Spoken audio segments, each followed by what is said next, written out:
Salut à tous. Donc aujourd'hui une nouvelle interview avec The Fire Kid, Tom Duquesnoy. Merci Tom pour cette nouvelle interview pour Globe MMA. Avec plaisir.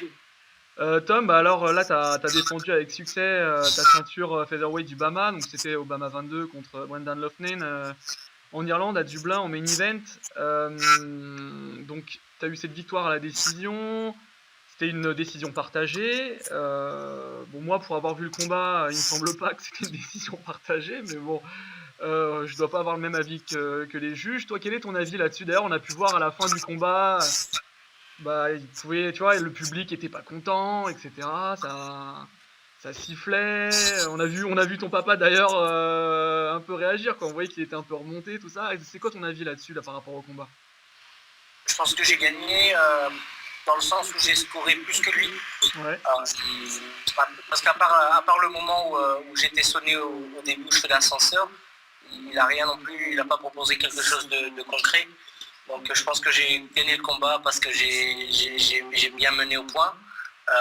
Donc à savoir que je me suis cassé la main dans les 2 premières minutes du combat.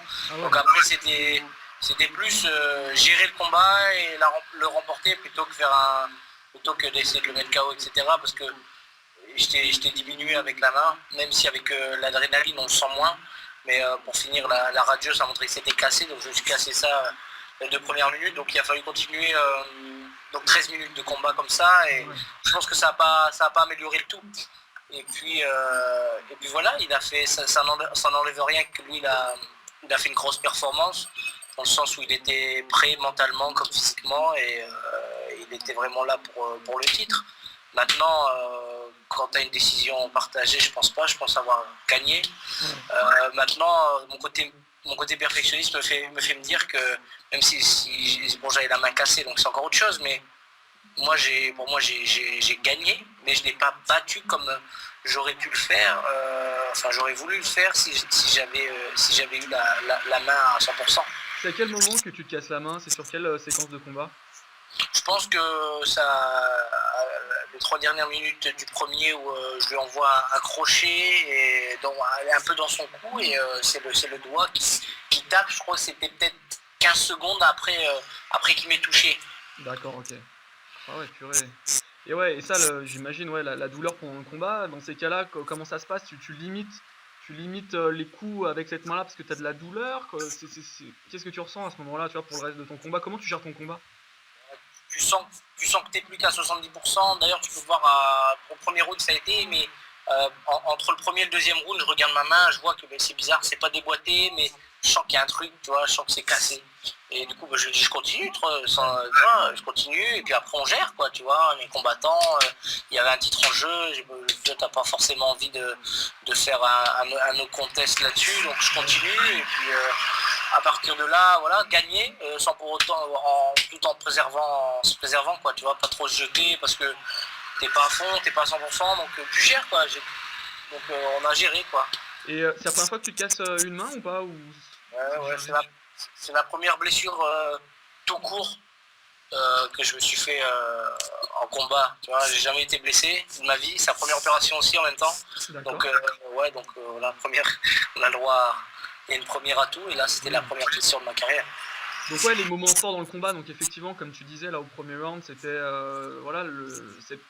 ce moment où il a pu te toucher, là, où ça t'a sonné. Là, quand tu t'es fait sonner là avec ce coup, qu'est-ce que tu t'es dit? Tu t'es dit, attends, il faut que je lui rentre tout de suite, il faut que je lui montre que je suis là et que je lui rentre dedans?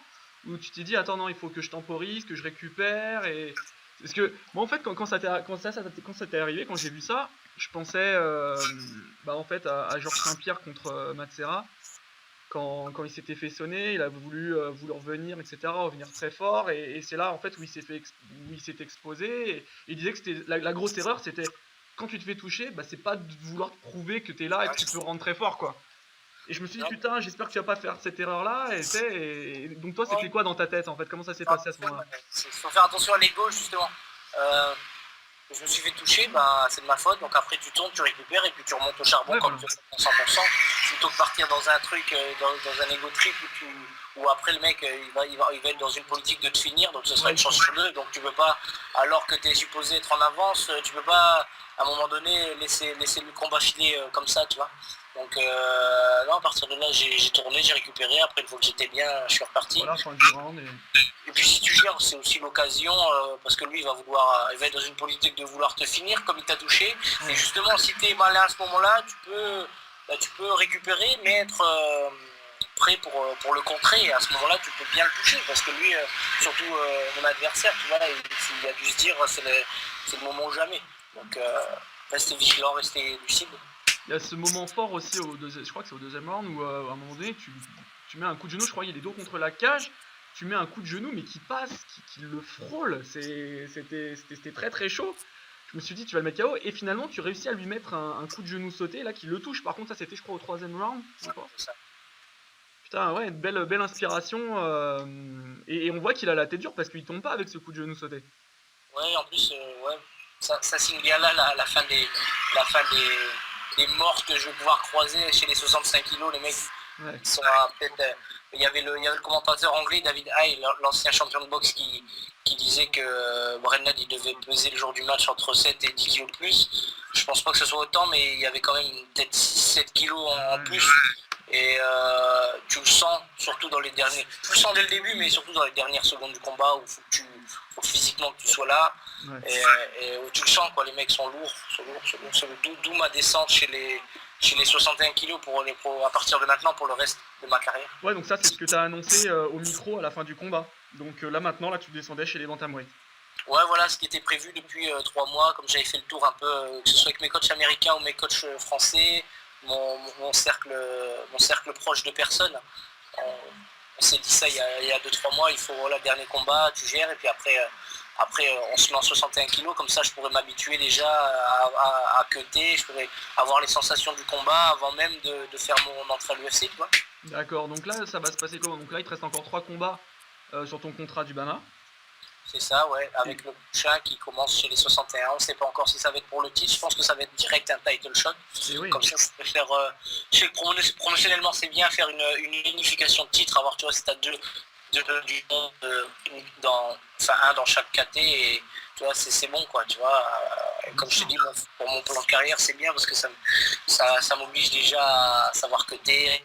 Un poids pas trop élevé, et puis voilà, combattre dans la KT qui va être celle dans laquelle je vais faire toute ma carrière. Là, le gros challenge par rapport à ça, c'est le cutting ou qu'est-ce que ça pourrait être d'autre, le fait là, de descendre chez les bantamweight? Est-ce que tu penses avoir suffisamment de vélocité par rapport à la catégorie? C'est quoi le plus gros challenge pour toi là?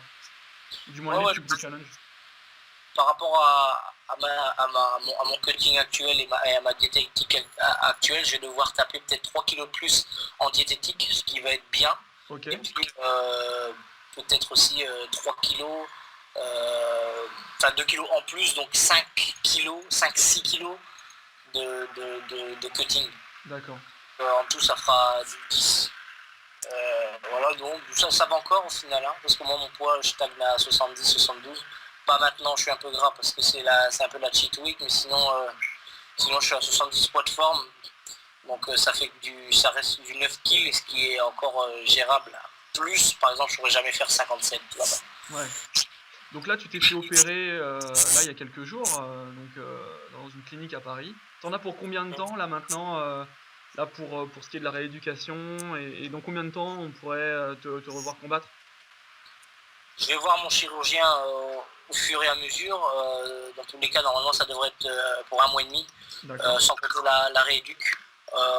Donc même si j'en ai encore pour 2 mois, ça devrait aller, dans le sens où je vais combattre le 27 février, pareil à Dublin pour le BAMA. D'accord. Ça c'est déjà acté? C'est sûr que tu vas combattre le 27 février à Dublin? Pas sûr, mais prévu. D'accord, ok. Donc même si je recommence là à me rentraîner mi-novembre, et tu vois, si je peux être aux États-Unis en décembre, ça me laisserait 2 presque 3 mois de préparation. Okay. Donc c'est suffisant pour reprendre le rythme et puis revenir à un haut niveau, quoi. Et donc là, pour l'opération, qu'est-ce qu'ils t'ont fait en fait? Ils t'ont mis une broche? Qu'est-ce qui a été fait? Ouais, donc opération avec anesthésie locale, ils m'ont mis 3 broches avec une espèce de nouvelle technologie qui font un un peu plus nos jours qu'auparavant. Ouais, Tu vois, c'est genre direct sous la peau, ils te mettent les broches, je sais pas comment ils ont fait, j'ai pas de cicatrice. d'accord. Super truc, il paraît. Voilà, là c'est en voie de guérison quoi. Comme ça a cassé une fois, est-ce que c'est plus sensible, c'est plus fragile ou au contraire ça se consolide mieux? Non, mais ouais, enfin, moi le propos que j'avais en étudiant mon cas avec l'orthopédiste, c'était justement de lui demander si ma structure osseuse allait être aussi solide qu'auparavant. Est-ce que j'aurais toujours la même mobilité, la même préhension du pouce? Parce que je lui ai bien fait savoir que mes mains, c'est mon outil de travail et que j'en ai encore pour 10-15 ans à m'en servir. Donc dans ce sens-là, faut gérer la chose sur du long terme. Donc non, il m'a répondu que ça allait être aussi solide qu'auparavant. Donc le mec a l'air de savoir de ce qu'il fait, tu vois, de quoi il parle, donc on fait confiance et puis surtout on suit le processus de récupération à la lettre. Et ouais, bien sûr. Bon, bah ça, c'est une bonne chose tout ça là. Donc tu rentres quand? Tu restes encore combien de temps en France? Du coup là, toute la récupération, toute la convalescence, je ferai du Paris, hein, je ferai de la France, j'aurai quelques trucs à faire un peu en Europe, un peu en France pour les stages, etc. Bon, pas mal de travail de RP comme d'habitude. Mais sinon ouais, je vais rester sur Paris, ouais. À part quelques jours où je vais couper. Peut-être une capitale européenne pour les vacances et puis après peut-être faire un ou deux séjours linguistiques pour améliorer l'anglais, tu vois, toujours, même si je suis sur le côté en ce moment, essayer de faire des trucs qui peuvent aider ma carrière. Est-ce que là, ta blessure à la main, ça remet en cause ta participation au Festival des Arts Martiaux à Lille? Ouais, du coup annulé, ouais, malheureusement. Toi, tu peux pas y participer, d'accord, ok. Ah non, j'aurais pas encore récupéré du tout. Ok, d'accord. Bon, bah c'est super. Tiens, bon, un petit pronostic là sur le combat qu'il y aura donc entre TJ Dillashaw et puis Dominique Cruz. C'est prévu pour quand? C'est à Boston en janvier, je crois, si je dis pas de bêtises. Ça se peut que je dise des bêtises, hein, parfois. Je suis désolé, hein, moi je suis pas une encyclopédie, j'ai une mémoire qui est très très mauvaise. Je crois que c'est en janvier, mais là c'est le prochain combat à venir là pour la ceinture bantamweight. Qu'est-ce que Ouais, t'en mais penses? les deux, ils ont un peu le même style. Dillashaw peut-être plus efficace, donc à voir s'ils nous font une vraie guerre ou alors ça va être un match d'escrime où on va se faire chier. Ouais. Dillashaw pour moi quand même par décision. Ok, ok. Bon, bah c'est bon à savoir tout ça.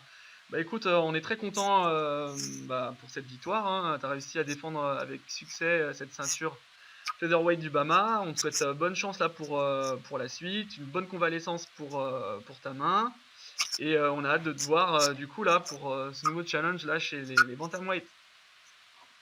Merci pour l'interview, JB, ça fait plaisir de voir que tu me suis toujours ainsi que le public français. Et puis restons en contact et puis voilà quoi, bonne continuation. Ça marche avec plaisir, à bientôt Tom, ciao. Ciao.